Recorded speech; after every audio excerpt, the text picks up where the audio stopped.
পটুয়াখালীর কুয়াকাটায় মৎস্য বিভাগ, কোস্টগার্ড ও নৌবাহিনীর যৌথ অভিযানের মুখে দেশে প্রথমবারের মতো অবৈধ ট্রলার মালিকরা স্বেচ্ছায় প্রশাসনের কাছে আত্মসমর্পণ করেছে। এসব বোট দিয়ে সাগরে আর মাছ শিকার করবে না এমন অঙ্গীকারও করেন তারা। এতে খুশি উপকূলের অর্ধলক্ষ জেলে। কোস্টগার্ড কর্মকর্তারা বলেন, সাধারণ জেলেদের দাবির প্রেক্ষিতে ট্রলার চলাচল বন্ধে সমুদ্রে নিয়মিত অভিযানের কারণে এরা বাধ্য হয়ে আত্মসমর্পণ করেছে। এ নিয়ে মৎস্য অধিদপ্তরের মহাপরিচালক জানান, অবৈধ ট্রলিং বন্ধ হলে সমুদ্রে মাছের উৎপাদন বাড়বে। মিলন কর্মকার রাজুর তথ্য ও ছবিতে প্রতিবেদন। পটুয়াখালীর কলাপাড়া মৎস্য বন্দর ঘাটে ভেড়ানো 30টি ফিশিং ট্রলার। সামুদ্রিক মৎস্য সম্পদ রক্ষায় মৎস্য বিভাগ, কোস্টগার্ড ও নৌবাহিনীর যৌথ অভিযানের মুখে প্রথমবারের মতো অবৈধ ট্রলার মালিকরা স্বেচ্ছায় আত্মসমর্পণ করেছে। ফ্যালকন অ্যালুমিনিয়াম মাল্টিলেয়ার অ্যানোডাইজড হওয়ায় সম্পূর্ণ স্ক্র্যাচ প্রুফ। Falcon aluminium. জেলে ও মৎস্য ব্যবসায়ীরা জানান, সামুদ্রিক জলসীমার বরগুনা ও পটুয়াখালী জেলায় সমুদ্রের 20 মিটার থেকে 1000 মিটার সমুদ্রের গভীরতায় এই অবৈধ ট্রলারগুলো মাছ ধরছে। সমুদ্রের মৎস্য সম্পদ রক্ষা, উপকূলে অর্ধলক্ষ জেলের অর্থনৈতিক নিরাপত্তায় সমুদ্রে এই অবৈধ ট্রলিং বন্ধে জেলে ও মৎস্য ব্যবসায়ীরা গত জুলাই মাসে আন্দোলনে নামে।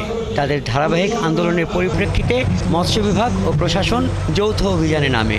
মাছ ধরে তারা টনে টনে ওই ইলিশ মাছের বাচ্চা আরো অনেক মাছের রেণু, ঠিক আছে, ওরা নদীতে ফালাই দেয়। আর ওরা যে মাছগুলো নষ্ট করতেছে, ওরা ডিমের বাচ্চা পর্যন্ত, এরা মনে করেন যে মাছটা লাগবে 1 লক্ষ টাকা, ওই মাছটা ডিম বলে আরো পরিমাণ করে নষ্ট করে ফেলাইতেছে। এবার ট্রলিং বোট বন্ধ থাকার কারণে আমরা খুবই ভালো মাছ মেরেছি।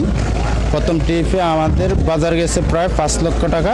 এদিকে আত্মসমর্পণ করা মৎস্য ব্যবসায়ী ট্রলার মালিকরা বলেন, ট্রলার বন্ধ হওয়ায় যেসব জেলে কর্মহীন হয়ে পড়েছে তাদের সহায়তায় সরকারের এগিয়ে আসা উচিত। এ বিষয়ে কোস্টগার্ডের কর্মকর্তারা জানান, পটুয়াখালীর সব অবৈধ ট্রলিং বোট থেকে মালামাল অপসারণ করা সম্ভব হয়েছে।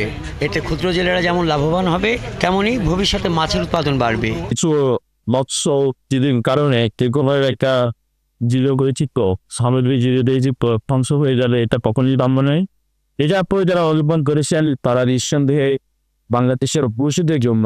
আর বাংলাদেশ মৎস্য অধিদপ্তরের মহাপরিচালক আশা প্রকাশ করে বলেন, এবার ইলিশ সহ সব ধরনের সামুদ্রিক মাছের দাম কমবে। সামুদ্রিক আইন 2020 এই ধারা অনুযায়ী আমরা আমাদের অভিযান, মোবাইল কোড এবং বিভিন্নভাবে আপনাদেরকে মোটিভেশনাল ওয়ার্ক যেটা করা আমাদের চেষ্টা অব্যাহত থাকবে। পটুয়াখালী জেলা মৎস্য বিভাগের তথ্য মতে গত 7 মাসে মৎস্য বিভাগ, কোস্টগার্ড, নৌবাহিনী ও নৌ পুলিশ 887টি অভিযান পরিচালনা করে। মোবাইল কোর্ট পরিচালনা করে 187টি। হাসান আহমেদ, 71।